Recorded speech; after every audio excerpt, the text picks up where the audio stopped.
guys, thank you so much for tuning in and clicking on this video. It's the latest on trend with your girl Biami. Big up yourself.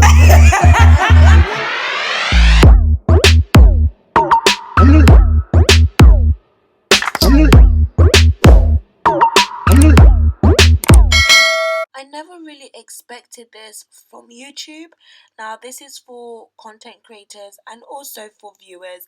I don't know what you guys' thoughts are on this, but YouTube have announced that the dislike count will be private across YouTube, but the dislike button will remain. Let's just have a read to see what they say. So, they say at YouTube, we strive to be a place where creators of all sizes and backgrounds can find and share their voice.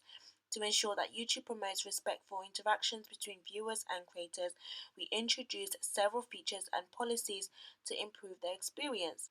And earlier this year, we experimented with the dislike button to see whether or not changes could help better protect our creators from harassment and reduce dislike attacks, where people work to drive up the number of dislikes on a creator's website.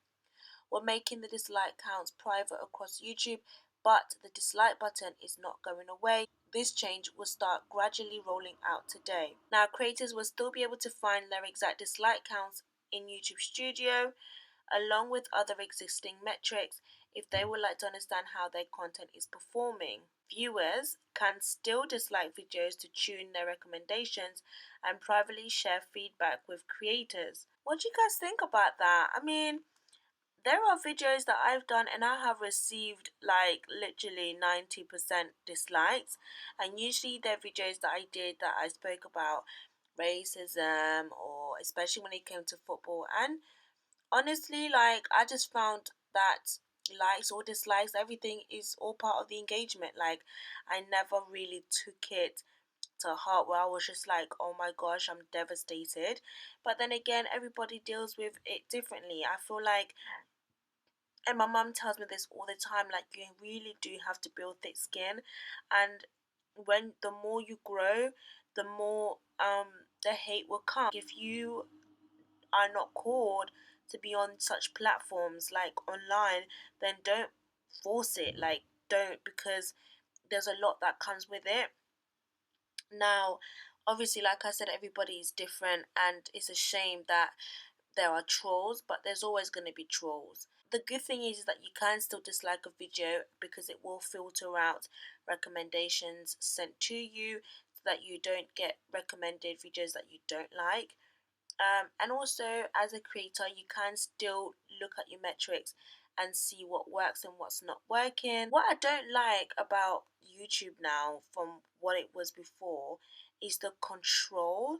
It's almost like there's not really much freedom now. It's just too much, so micromanaged.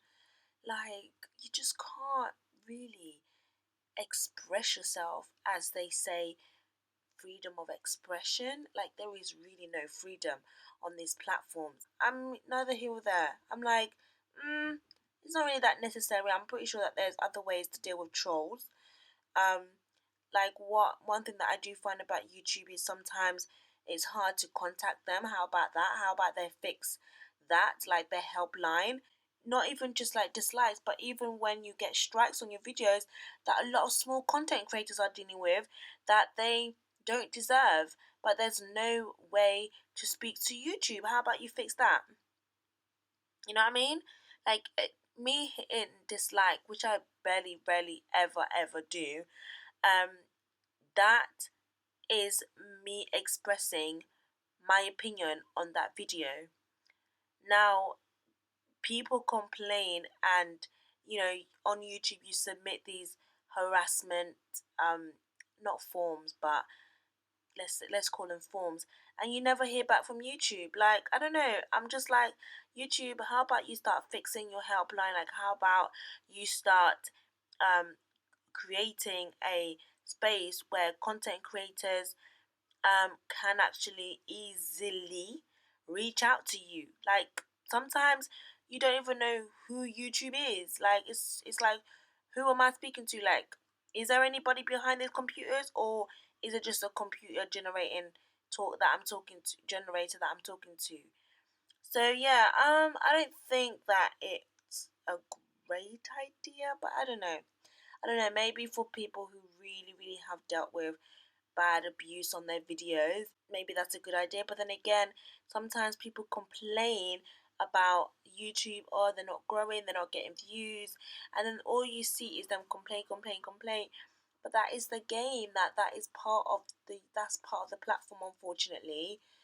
So you need to be very resilient. You need to be resilient. But yeah, guys, how do you feel about it? As a viewer, is it annoying that you're not going to see the amount of dislikes a video has? And also, as a content creator, do you feel safer? Let me know in the comment section. Thank you for tuning in. Please do subscribe. We're on the road to 6,000 subscribers, and I really do appreciate it. And I'll speak to you guys in my next video. Don't forget to hit your notification bell so that you guys are notified whenever I post.